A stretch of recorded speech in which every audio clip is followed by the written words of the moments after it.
भाषा की सेवा भाषा की सेवा भाषा जिसके द्वारा मनुष्य अपने मन की बातों को या मन की विचारों को या मन की भावों को लिख कर या बोलकर दूसरे को प्रकट करता है, उसे क्या कहते हैं? भाषा कहते हैं। भाषा 3 प्रकार होती है। भाषा कितने प्रकार के होते हैं?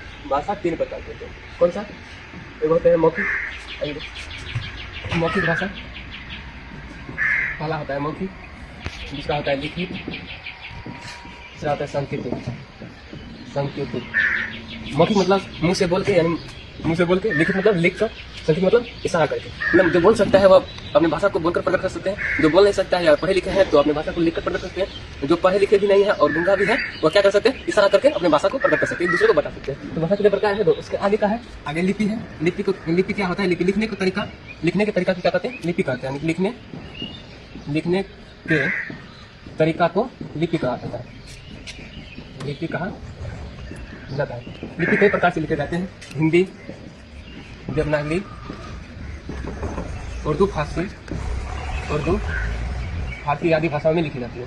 कितने भाषा में लिखी जाती है? लिखने का कई तरीका होता है। किसी का दाएं से बाएं होता है, किसी बाएं का दाएं होता है। तो वही लिखने का तरीका क्या होता है? लिपि को मतलब कई प्रकार से लिख सकते हैं। देवनागरी भाषा, संस्कृत, उर्दू, फारसी और ब्रज भाषा जो भी है वो लिखने का तरीका क्या कहते हैं? लिपि कहते हैं।